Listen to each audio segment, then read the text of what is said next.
வணக்கம் ஃப்ரெண்ட்ஸ், ரெடிக்க ஆசை சீரியலில் இன்னும் எபிசோடில் என்ன நடக்குதுன்னு பார்க்கலாம் வாங்க. நேற்று நானும் எலெக்ஷன் ரிசல்ட்டு பார்க்குறதுல ரொம்ப இன்ட்ரெஸ்டாக இருந்துட்டேன். யாருக்குமே பதில் கொடுக்கல. தயவு செஞ்சு யாரும் தப்பாக எடுத்துக்காதீங்க. வாங்க சீரியலை பார்க்கலாம். முத்துன்னு அண்ணாமலை கூப்பிட முத்து வந்து நிற்கிறாரு. இந்த உலகத்தில் யாரெல்லாம் நம்மளை ஏமாத்த மாட்டாங்கன்னு நினைச்சோமோ அவங்கெல்லாம் எனக்கு துரோகம் பண்ணிட்டாங்க. நினைக்காததெல்லாம் நடந்து போச்சு. கூட இருக்கிற பொண்டாட்டியே என்னை ஏமாத்திட்டா அப்படின்னு அவரு நொந்து போய் வேதனையோட ஏதேதோ பேசுறாரு. ஸ்ருதி ரொம்பவே கோவமும் வருத்தமா விஜயாவை பார்க்க விஜயாவும் ரொம்பவே ஃபீல் பண்ணிட்டு நிற்கிறாங்க. முத்து, இப்போ சொல்கிறேன், என் உடம்புல இருக்க உயிர் போனதுக்கப்புறம் இந்த டெட் பாடியை இந்த வீட்டில இருந்து தான் எடுக்கணும் அப்படின்னு அண்ணாமலை சொல்ல முத்து ஏற்கனவே பதறி போயிருக்கவரு ரொம்பவே சங்கடப்பட்டு ஏன்பா இப்படி பேசுறீங்கன்றாரு. விஜயா எதுவுமே பேச முடியாத நிலையில நின்றுட்டு இருக்காங்க.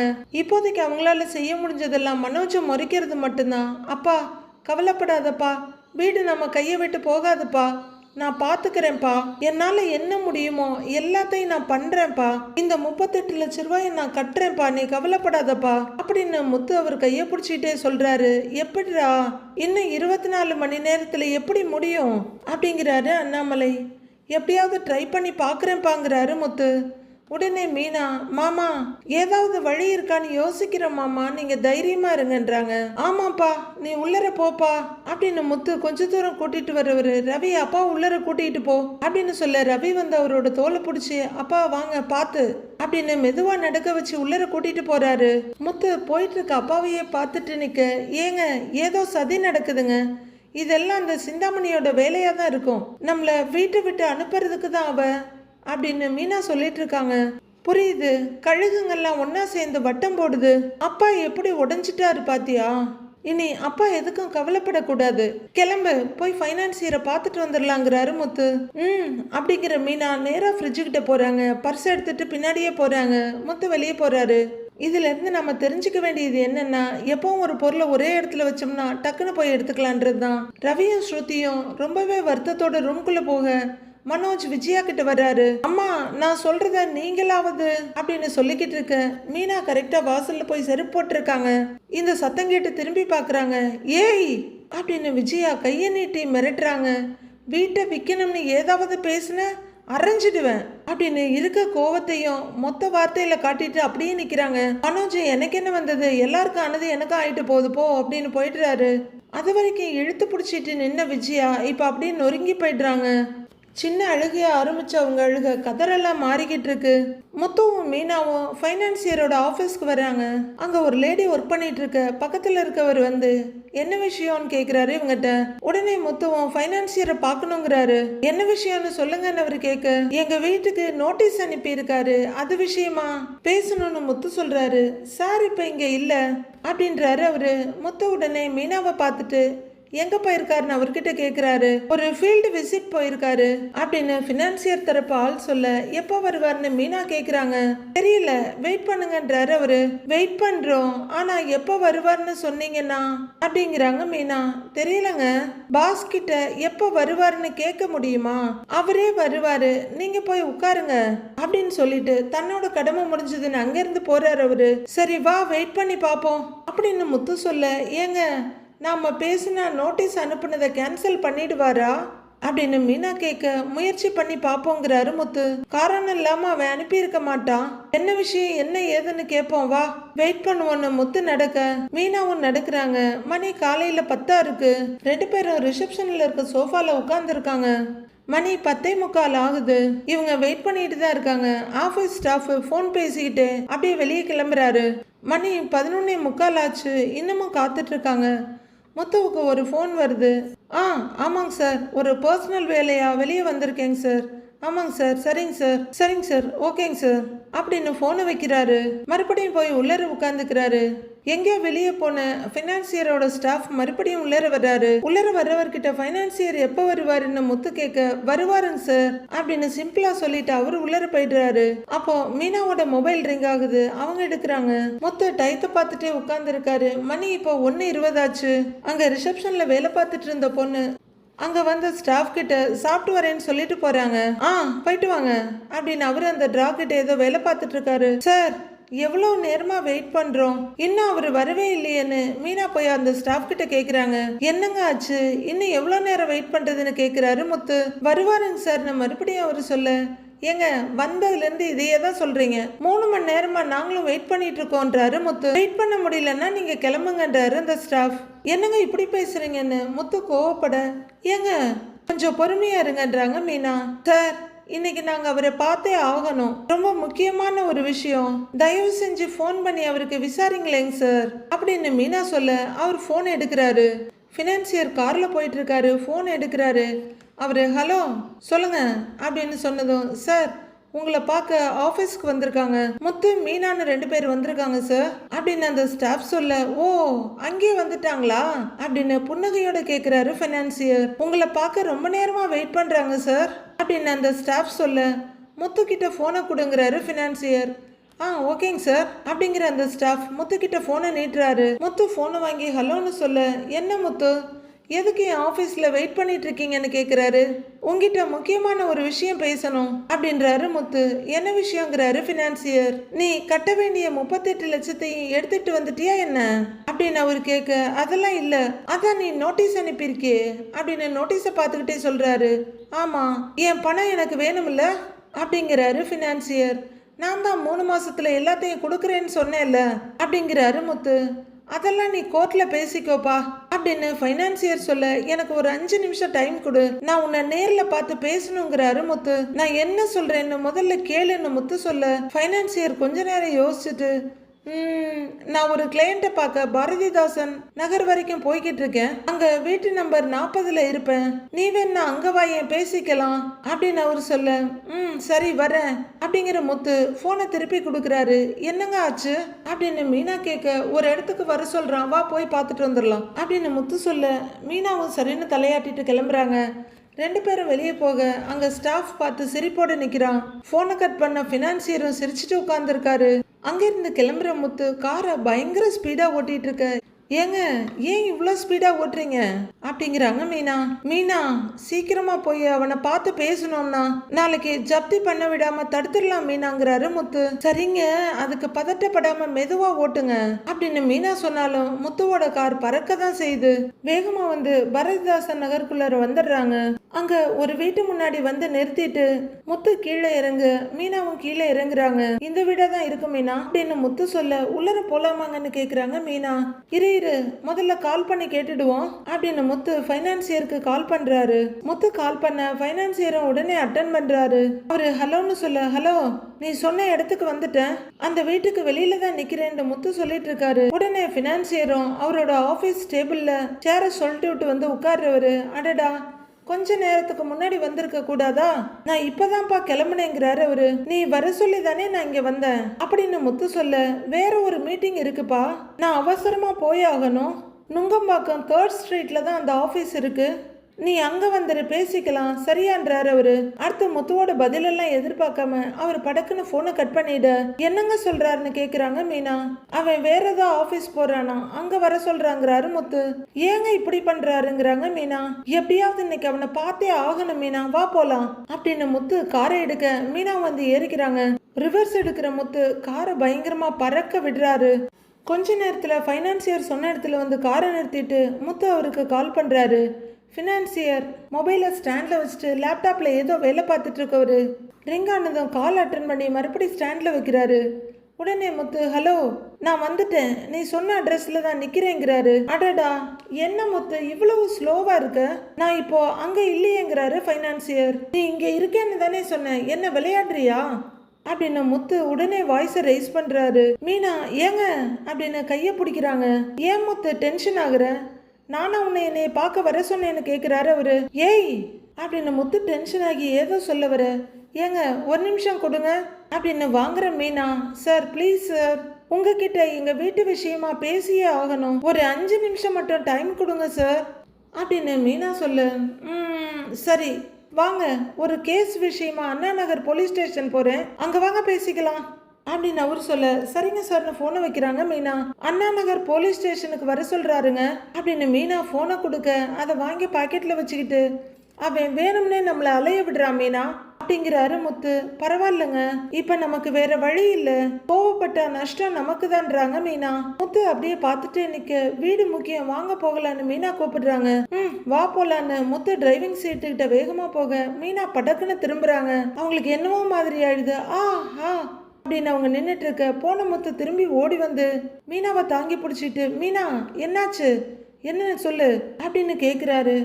அவங்களும் லைட்டாக சுதாரிச்சுக்கிட்டு, இல்லைங்க ஒன்றும் இல்லை, லேசாக கண்ணை கட்டிக்கிட்டு வந்துச்சு அப்படிங்கிறாங்க. முத்துவும் ஆமாம், நீ என்ன சாப்பிடவே இல்லைல்ல, வா முதல்ல ஒரு கடையில சாப்பிடலாங்கிறாரு அவரு. இல்லைங்க வேண்டாம், அதுக்குள்ள அவர் அங்கிருந்து கிளம்பிட போறாரு, நான் தண்ணி குடிச்சுக்கிறேன், வாங்க வீட்டுக்கு போய் சாப்பிட்டுக்கிறேன் அப்படின்னு மீனா சொல்ல, சரி சரி இரு கொஞ்சம் இரு அப்படின்னு போய் கார் கதவை திறந்து வாட்டர் எடுத்துட்டு வர்றாரு முத்து. பாட்டில கொண்டு வந்து கொடுத்து, இந்தா நீ தண்ணி குடி நீட்டுறாரு. மீனாவுக்கு இன்னுமே ஒரு மாதிரியா தான் இருக்கு. இந்தா குடின்னு மறுபடியும் அவர் நீட்டை வாங்கி குடிக்கிறாங்க. பயங்கர மென்டல் ஸ்ட்ரெஸ், பசி வேற. மீனா ரொம்பவே சோர்ந்து போயிடுறாங்க. சரியா பரவாயில்லையான்னு முத்து கேட்க சரின்னு தலையாட்டிட்டு உள்ளர உட்காடுறாங்க. கதவை சாத்தி விட்டுட்டு இவர் வந்து கார் எடுக்கிறாரு. மறுபடியும் கார் பயணம் ரேசிங் தான். வேகமா கொண்டு வந்து காரை நிறுத்திட்டு அதை விட வேகமா முத்து இறங்குறாரு. மீனாவும் இறங்கி வர்றாங்க. வேகமா உள்ளர போக போனவர் அப்படியே ஸ்டாப் ஆயிக்கிறாரு. முத்து மொபைல் எடுத்து கால் பண்ண ஆபீஸ்ல இருக்க பைனான்சியரோட மொபைல் ரிங் ஆகுது. கால் அட்டன் பண்ணி சொல்ல முத்துன்னு சொல்ல, ஸ்டேஷனுக்கு வந்துட்டேன், வெளியே தான் நிக்கிறேன்றாரு. ஐயோ நான் இப்பதான்ப்பா கேஸை முடிச்சிட்டு வெளியே வந்தேன் அப்படின்னு பைனான்சியர் சொல்ல, இப்ப நீ சொல்லிதான் இங்க வந்திருக்கேன், தேவையில்லாம அலைய விடாதன்றாரு முத்து. நானா உன்னை அலைய சொன்னேன், நீ தான் என்ன பார்க்கணும்னு சொல்ற, நான் என்ன வெட்டியாவா இருக்கேன், எனக்கு நிறைய வேலை இருக்குப்பா, ஒன்னு பண்ணு, வேணா நாளைக்கு ஆபீஸ் வந்துடுறியான்னு கேக்குறாரு பைனான்சியர். இன்னைக்கே நான் உன்னை பார்க்கணும்னு சொல்றேன்ல அப்படின்னு கட்டுக்கடங்காத கோவத்தை கண்ட்ரோல் பண்ணிட்டு சொல்றாரு முத்து. என்னோட கெஸ்ட் ஹவுஸ் ஒன்று வடபழனி ராகவன் தெருவில் தான் இருக்கு, நம்பர் 4, நீ அங்கே வந்துருங்கிறாரு ஃபைனான்சியர். முத்து டென்ஷனோட ஃபோனை கட் பண்ண, வேற இடத்துக்கு வர சொல்றாரா அப்படின்னு மீனா கேட்குறாங்க. அப்படியே சட்டையை கொத்தா பிடிச்சி ஓய உடைக்கணும்னு தோணுது அப்படிங்கிறாரு முத்து. ஏங்க நமக்கு வேலை ஆகணும், பொறுமையா இருப்போம் அப்படின்னு மீனா சொல்ல, அவன் கெஸ்ட் ஹவுஸ்க்கு வர சொன்னா, வா போலாம் அப்படின்னு முத்து போய் காரை எடுக்கிறாரு. கார் நேத்து பேஞ்ச மலையில வந்த புது வெள்ளம் மாதிரி சீறிக்கிட்டு பாயுது. ஒரு வீட்டு முன்னாடி கொண்டு வந்து காரை நிறுத்துறாரு முத்து.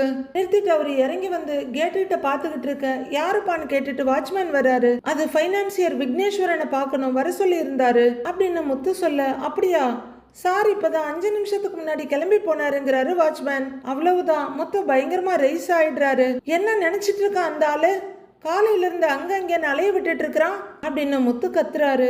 என்கிட்ட ஏன்பா கத்துற, சார்கிட்ட போய் கேளுப்பா, போய் கிளம்பு அப்படிங்கிற வாட்ச்மேன் அவர் வேலையை பார்க்க போயிடுறாரு. முத்து டென்ஷனோட அங்க நின்னுட்டு இருக்க, ஏங்க அவருக்கு வேணா போன் பண்ணி பார்க்கலாமான்னு கேக்குறாங்க மீனா. போன் பண்ணி என்ன பண்றது, தாம்பரம் வா, திருச்சி வா, மதுரை வான்னு சொல்லுவான். அவன் நம்மளைய பார்க்க கூடாதுன்னு தான் இப்படி சுத்த விட்டுக்கிட்டு இருக்கிறான். இனிமே அவனுக்கு போன் பண்றதெல்லாம் வேஸ்ட்ங்கிறாரு முத்து.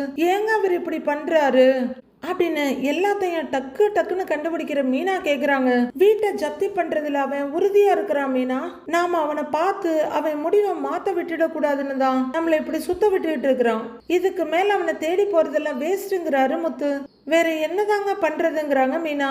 ரொம்பவே பெருமூச்சு விடுறவரு புசுன்னு மூச்சு வாங்கிட்டு, வா பாத்துக்கலாம் வா அப்படின்னு காருக்கு போக மீனாவும் கலக்கத்தோடயே போறாங்க. முத்து கார் எடுத்துட்டு அந்த பக்கம் போனதும் வாட்ச்மேன் ஃபைனான்சியருக்கு போன் பண்றாரு. அவரும் கால் அட்டன் பண்ணி, என்ன போயிட்டாங்களான்னு கேக்குறாரு. போயிட்டாங்க சார்னு வாட்ச்மேன் சொல்ல காலை கட் பண்ணிட்டு அப்படியே சிந்தாமணிக்கு கூப்பிடுறாரு ஃபைனான்சியர். அவங்களும் சந்தோஷமா கால் அட்டன் பண்ணி சொல்லுங்கன்றாங்க.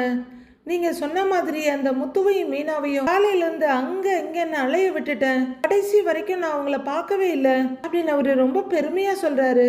ரொம்ப சந்தோஷங்க, அவங்க இப்படி தெருவா அலையணும். அந்த முத்து உங்களை பார்த்திருந்தா உங்ககிட்ட ஏதாவது பேசி நாளைக்கு ஜப்தி பண்ண விடாம தடுத்திருப்பான், அதுக்கு தான் உங்களை பார்க்க வேண்டான்னு சொன்னேன் அப்படின்னு சிந்தாமணி சொல்ல, இதுக்கு மேல நாளைக்கு ஜப்தி பண்றத யாராலையும் தடுக்க முடியாதுங்கிறாரு பினான்சியர். சிந்தாமணி ரொம்பவே சந்தோஷமா காதுல இருந்து காது வரல சிரிச்சுட்டு, நாளைக்கு நானும் வர்றேன், அந்த குடும்பம் ரோட்ல நிக்கிற கண்கொள்ளா காட்சியை நானும் பார்த்து ரசிக்கணும்ல, வைக்கிறேன் அப்படின்னு அளவில்லாத சந்தோஷத்தோட போனை கட் பண்றாங்க சிந்தாமணி.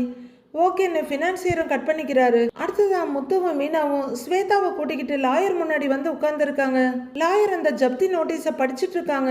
பாத்தீங்களா மேடம், வீட்டை ஜப்தி பண்ற நாளைக்கு என்ன நோட்டீஸ் அனுப்பி இருக்கான் அப்படிங்கிறாரு முத்து. நாங்க ஏற்கனவே 10 லட்சம் கட்டிட்டோங்க மேடம். மீதி பணத்தை கட்ட நாங்க அவனை பார்க்கறதுக்கு டைம் கூட கொடுக்க மாட்டேங்கிறான், பார்க்கவும் விட மாட்டேங்கிறான் அப்படிங்கிறாங்க மீனா. அங்க வா இங்கே வான்னு சொல்லி அலைய விட்டுட்டாங்க மேடம். கடைசி வரல எங்களை பார்க்கவே விடலைங்க மேடம் அப்படின்னு முத்து அழாத குறையா சொல்றாரு. அவனோட இன்டென்ஷன் எனக்கு நல்லாவே புரியுது. உங்களை அவனை பார்க்க விட்டா நீங்க ஏதாவது சொல்லி அவனை காம்ப்ரமைஸ் பண்ணிடுவீங்க, அதனால அவர் உங்களை பார்க்க விடாம அவாய்ட் பண்ணியிருக்காரு. ஸோ உங்க வீட்டை ஜப்தி கொண்டு வர்றதுல அவர் உறுதியா இருக்காருன்னு அர்த்தம் அப்படின்றாங்க லாயர். இதை தடுக்கிறதுக்கு ஏதாவது வழி இருக்காங்க மேடம் அப்படின்னு கேட்குறாங்க ஸ்வேதா. இப்ப சட்டப்படி ஒருத்தர் லோனை வாங்கிட்டு அதை குறிப்பிட்ட டயத்துக்குள்ள திரும்ப தரலன்னா ஃபைனான்ஸ் கம்பெனிக்கு நாம அடமானம் வச்சதை அதை எடுத்துக்கிற உரிமை இருக்கு அவங்களுக்கு. ஆனா நீங்க 10 லட்சம் ரூபாய் பணத்தை கட்டி இருக்கீங்க, அதை ஒரு பாயிண்டா வச்சு நாங்க பணத்தை கட்ட தயாரா இருக்கோம், மீதி பணத்தை கட்ட எங்களுக்கு கொஞ்சம் டைம் வேணும் அப்படின்னு சொல்லி கேட்டு கோர்ட்ல நாம முறையிடலாங்கிறாங்க லாயர். மேடம் நாளைக்கு பண்ண போற ஜப்தியை நிப்பாட்ட முடியுமாங்க மேடம் அப்படின்னு மீனா கேக்குறாங்க. ஜப்தி பண்ணாம இருக்க என்னென்ன வழி இருக்கோ அதெல்லாம் இமீடியட்டா பண்ணணுங்க மேடம்ங்கிறாங்க ஸ்வேதா. வழக்கமா கோர்ட்ல ஒரு மனு போட்டு ஜப்தி நடவடிக்கைக்கு தடை வாங்கிட்டோம்னா அவங்களால வீட்டை ஜப்தி பண்ணவே முடியாது அப்படின்றாங்க லாயர். சூப்பருங்க மேடம், அப்ப உடனே அந்த ஆர்டரை வாங்க முயற்சி பண்ணுங்க அப்படின்றாங்க ஸ்வேதா. ஆமாங்க மேடம், எங்க வீடு ஜப்திக்கு வந்துடக்கூடாது, எங்க மாமாவால அதை தாங்க முடியாதுன்றாங்க மீனா. கிருஷ்ணாராம் அப்படியே யோசனையா உட்கார்ந்துருக்க. மேடம் அப்பா ரொம்ப கவலையா இருக்காருங்க மேடம். இந்த மனோஜால் அவரு ரொம்பவே மனசு நொந்து போயிட்டாரு. அவரு கஷ்டப்பட்டு இந்த வீட்டை கட்டி இருக்காருங்க மேடம். அது எங்க கையை விட்டு போயிடக்கூடாதுங்க மேடம். எப்படியாவது இந்த ஜப்தி பண்றதை தடுக்கணுங்க மேடம். அதுக்காக என்ன வேணாலும் செய்யறதுக்கு நான் தயாரா இருக்கேங்க மேடம் அப்படின்னு முத்துவும் கரகரத்தை உடைஞ்ச குரல்ல சொல்றாரு. லாயர் அப்படியே கண்ணை மூடி யோசிச்சுட்டே இருக்காங்க. என்னாச்சுங்க மேடம்ங்கிறாரு முத்து. டக்குன்னு அப்படின்னு நிமிர்றவங்க, இந்த விஷயத்துல உங்க அவசரம் எனக்கு புரியுது முத்து, ஆனா இதுல பெரிய சிக்கல் இருக்குன்றாங்க கிருஷ்ணாராம். உடனே முத்து மீனாவை பார்க்க என்ன சிக்கல் மேடம் அவங்க கேக்குறாங்க. நோட்டை எடுத்து பாக்குற லாயர், கோர்ட் தொடர்ச்சியா 10 நாள் லீவு, இதுக்கப்புறம் 10 நாள் கழிச்சுதான் கோர்ட் ஒர்க் ஸ்டார்ட் பண்ணுவாங்க அப்படின்னு லாயர் சொல்ல மீனா உடனே ரொம்ப சங்கடத்தோட முத்துவை பாக்குறாங்க. முத்துவும் அப்படியே நொறுங்கி போய் பாக்குறாரு. அவங்க 2 பேரும் ரொம்பவே கவலையா இருக்கத பாக்குற ஸ்வேதா, மேடம் தனியா போய் மேஜிஸ்ட்ரேட் வீட்டில் பேச முடியாதாங்க மேடம் அப்படின்னு கேக்குறாங்க. ஜட்ஜஸ் யாருமே இங்க இருக்க மாட்டாங்கம்மா, எல்லாரும் சம்மர் ஹாலிடேஸ்க்கு வெளியில போயிடுவாங்க அப்படின்னு லாயர் சொல்ல ஸ்வேதாவுக்கும் பொசுக்குன்னு ஆயிடுது. மேடம் என்னங்க மேடம் சொல்றீங்க, 10 நாள் இருக்காதா? நாளைக்கு காலையில அவன் ஜப்தி பண்ணுவேன்னு நோட்டீஸ் அனுப்பி இருக்காங்க மேடம் அப்படிங்கிறாரு முத்து. 10 நாள் லீவுங்கிறத தெரிஞ்சுக்கிட்டு தான் இந்த நோட்டீஸையே உங்களுக்கு அனுப்பி இருக்காங்க அப்படின்னு லாயர் சொல்ல, மேடம் இதுக்கு வேற எதுவும் வழியே இல்லையான்னு கேக்குறாங்க மீனா. கோர்ட்டு 10 நாள் லீவுன்னா அங்க யாருமே வேலை செய்ய மாட்டாங்களா அப்படின்னு ரொம்பவே ஏக்கத்தோட கேக்குறாங்க மீனா. இல்லை மீனா, வேலையெல்லாம் செய்வாங்க. கோர்ட் லீவ்ல இருக்கும்போது முக்கியமான எமர்ஜென்சி கேஸை மட்டும் விசாரிக்கிறதுக்கு விடுமுறை கால ஜட்ஜஸை வச்சு விசாரிப்பாங்க. அதுவும் ஒரு முக்கியமான கேஸ் ரொம்ப அர்ஜென்ட்னா மட்டும்தான், அப்படி இருந்தா தான் விசாரிப்பாங்க. அதுக்குன்னே சில ஜட்ஜஸை அப்பாயின்மெண்ட் பண்ணுவாங்க, அதுக்கு சில ப்ரொசீஜர்ஸும் இருக்கு. பட் உங்களோட ஜப்தி நோட்டீஸ் ஆல்ரெடி இஷ்யூ ஆயிடுச்சு. ஸோ கோர்ட் திரும்ப ஓபன் ஆகுற வரைக்கும் நம்மளால ஒண்ணுமே பண்ண முடியாதுன்றாங்க லாயர். அதனால தான் யோசிக்கிறேன், அவங்க பிளான் படி வீட்டை பூட்டி சீல் வச்சிருவாங்க அப்படின்னு லாயர் சொல்ல மீனா பதறி போய், என்னங்க மேடம் இப்படி சொல்றீங்க, என் மாமா அதை தாங்கிக்க மாட்டாரு, அது வெறும் வீடு இல்லைங்க மேடம், எங்க குடும்பத்துக்கான கோவில் அது, அப்படி எதுவும் நடந்துடக்கூடாதுங்க மேடம், பிளீஸ் மேடம்னு மீனா பதறாங்க. மேடம் வேற ஏதான ப்ரொசீஜர் இல்லையாங்க மேடம்னு கேக்குறாங்க ஸ்வேதா. மேடம் ப்ளீஸ் மேடம் ஏதாவது பண்ணுங்க மேடம் அப்படின்னு முத்துவும் கேக்குறாரு. உங்க பதட்டம் எனக்கு புரியுது முத்து, ஆனா சட்டம் அப்படி இருக்கே, நம்ம தேவைக்கு ஏத்த மாதிரி அதை மாத்த முடியாது இல்லையான்னு கிருஷ்ணாராம் கேக்குறாங்க. வேற என்ன வழி இருக்குங்க மேடம்னு முத்து கேட்க, கோர்ட் ஒர்க்கிங் டேஸா இருந்தா நான் உடனே ஸ்டே வாங்கிடுவேன், இப்ப 10 நாள் தொடர்ந்து லீவுங்கிறதால தான் நான் யோசிக்கிறேன்றாங்க அவங்க. என்ன மீனா இது, எல்லா கதவும் அடைக்குதே, ஃபைனான்சியர் என்னடானா நம்மள அவனை பார்க்க விட மாட்டேங்கிறான், அங்க இங்கன்னு அழக்கழிச்சான், மேடம் சொல்ற மாதிரி அவன் நம்ம வீட்டை பூட்டியே ஆகணும்னு இருக்கான், இல்லைன்னா இன்னைக்கு நம்மள அவனை பார்க்க விட்டுருந்துருப்பான் அப்படிங்கிறாரு முத்து. விதியே நமக்கு எதிராக இருக்க மாதிரி தோணுதுங்க அப்படின்னு மீனா சொல்ல எல்லாருமே கலங்கி போய் உட்கார்ந்துருக்காங்க. என் அப்பா கிட்ட தைரியம் சொல்லிட்டு வந்தேங்க மேடம், இப்ப போய் என்ன சொல்றதுன்னே தெரியலங்க மேடம்ங்கிறாரு முத்து. புரியுது முத்து, ஏதாவது சொல்லி சமாதானப்படுத்த பாருங்க, நாளைக்கு ஏதாவது மிராக்கல் நடக்குதான்னு பாப்போம், இப்ப இப்போதைக்கு சட்டப்படி ஸ்டே வாங்குறது முடியாத காரியம். நாளைக்கு அவங்க வரும்போது ஏதாவது பேசி சமாளிக்க முடியுதான்னு பாருங்க அப்படின்னு லாயர் சொல்றாங்க. மேடம், அவங்க நாங்க பேசுறத கேட்கறதா இருந்தா முத்தண்ணனும் மீனாவை அவங்க ஆபீஸ்க்கு போயிருந்தப்பவே பேசியிருக்கலாம்ல அப்படிங்கிறாங்க ஸ்வேதா. ரொம்பவே நொறுங்கி போயிருக்க முத்து, இப்ப எதுவுமே செய்ய முடியாத நிலைமை ஆயிடுச்சு அப்படின்னு நொந்து போய் உட்கார்ந்துருக்காரு. மீனா, நீங்க கவலைப்படாதீங்க, கடவுள் ஏதாவது ஒரு வழியை காட்டுவாருன்றாங்க ஸ்வேதா. இன்னும் ஒரு நாள் கூட முழுசா இல்லையே ஸ்வேதா, அதுதானே பயமா இருக்குன்றாங்க மீனா. நம்மளோட கடைசி முயற்சியும் தோல்வியில முடிஞ்சிருச்சு மீனா அப்படிங்கிற முத்து. மேடம், ஏதாச்சும் செய்ய முடியும்னா எனக்கு கால் பண்ணுங்க மேடம் அப்படின்னு சொல்ல, சரி முத்து அப்படின்னு அவங்களும் ரொம்பவே வருத்தத்தோடு தான் சொல்றாங்க. நானும் எனக்கு தெரிஞ்ச ஜட்ஜஸ் கிட்ட பேசி பாக்குறேன், பட் எனக்கு தெரிஞ்சு நீங்க அந்த ஸ்டே வாங்குற ப்ராசஸ தடுக்க முடியும் நம்புறதை விட ஜப்தி பண்ணனா அடுத்து என்ன செய்யறதுங்கிறத பத்தி யோசிங்க அப்படின்றாங்க லாயர். சரிங்க மேடம், நாங்க வர்றோம்னு முத்து சொல்ல, வாங்கன்றாங்க லாயர். முத்து, மீனா, ஸ்வேதா 3 பேரும் எழுந்திருக்கிறாங்க. வீடே அவ்வளவு ஒரு அமைதியா இருக்கு. அண்ணாமலை வழக்கம் போல அவரோட இடத்துல உட்கார்ந்து இருக்க, ஸ்ருதியும் ரவியும் டைனிங் டேபிள் சேர்ல உட்கார்ந்து இருக்காங்க. அங்க கொஞ்சம் தள்ளி ஒரு சேரை போட்டு விஜயாவும் உட்கார்ந்து இருக்காங்க. இதுக்கெல்லாம் காரணக்கர்த்தாவான மனோஜ் எங்கன்னு தெரியல. முத்து நடக்க முடியாம உடம்பையும் காலையும் இழுத்துட்டு மெதுவா உள்ளர வர ரவி எழுந்து வேகமா வர்றாரு. டேய் முத்து, என்னடா ஆச்சு? ஃபைனான்சியர் ஓகே சொல்லிட்டாரா அப்படின்னு ரொம்ப ஆர்வமா வந்து கேட்குறாரு. ஸ்ருதியும் வந்து நிற்கிறாங்க. என்னடா ஆச்சு, ஏன் நோட்டீஸ் அனுப்பிச்சிங்கன்னு கேட்டியா? அதுக்கு அந்த ஆள் என்ன சொல்றான் அப்படின்னு அண்ணாமலை கேட்டுட்டு இருக்க உள்ளர ரூம்ல இருந்து வந்து நிக்கிறாரு மனோஜ். எல்லாரும் அமைதியா நின்றுட்டு இருக்க, ஜப்தி பண்ணாம இருக்கிறதுக்கு வேற ஏதாவது வழி இருக்காப்பா, கேட்டீங்களா அப்படின்னு அண்ணாமலை கண்கள்ல உயிரை தேக்கி வச்சுட்டு கேட்கிறாரு. அப்பவும் எல்லாரும் அமைதியா தான் இருக்க வேண்டி இருக்கு. நாளைய ப்ரோமோவில் முத்து வக்கீல் என்ன சொன்னாங்க அப்படின்னு அண்ணாமலை கேட்க விஜயாவை அங்க வந்து நிக்கிறாங்க. 10 நாள் கோர்ட் லீவாம்பா, ரொம்ப எமர்ஜென்சியான கேஸ் மட்டும்தான் விசாரிப்பாங்களாம், அதனால இப்ப ஸ்டே வாங்க முடியாதுன்னு சொல்றாங்கப்பா அப்படின்னு முத்து ஒவ்வொரு வார்த்தையா சொல்ல கேட்டுட்டு இருக்க அண்ணாமலை அப்படியே படக்குன்னு பின்னாடி சாஞ்சிடுறாரு. அப்போ வீடு கையை விட்டு போயிடுமா அப்படிங்கிற அண்ணாமலை மெதுவா எழுந்து அப்படியே வீட்டு ஹாலை சுத்தி பார்த்துட்டு, இது இன்னொருத்தங்க கைக்கு போயிடும்ல, அப்போ இந்த வீட்டை விட்டு நாம போகணுமா, நான் செத்தே போயிடுறேங்கிறாரு அவரு. உடனே முத்து பாஞ்சு வந்து அழுகையோட, அப்பா அப்பா அப்பா அந்த வார்த்தையை மட்டும் சொல்லாதப்பா அப்படின்னு அவங்க அப்பாவை ஹக் பண்ணிட்டு அழுதுட்டு இருக்காரு முத்து. விஜயாவும் கலங்கின கண்ணும் கவலை படர்ந்த முகமா நின்றுட்டு இருக்காங்க. அடுத்து என்ன நடக்க போகுதுன்னு நாளைக்கு பார்க்கலாம் ஃப்ரெண்ட்ஸ்.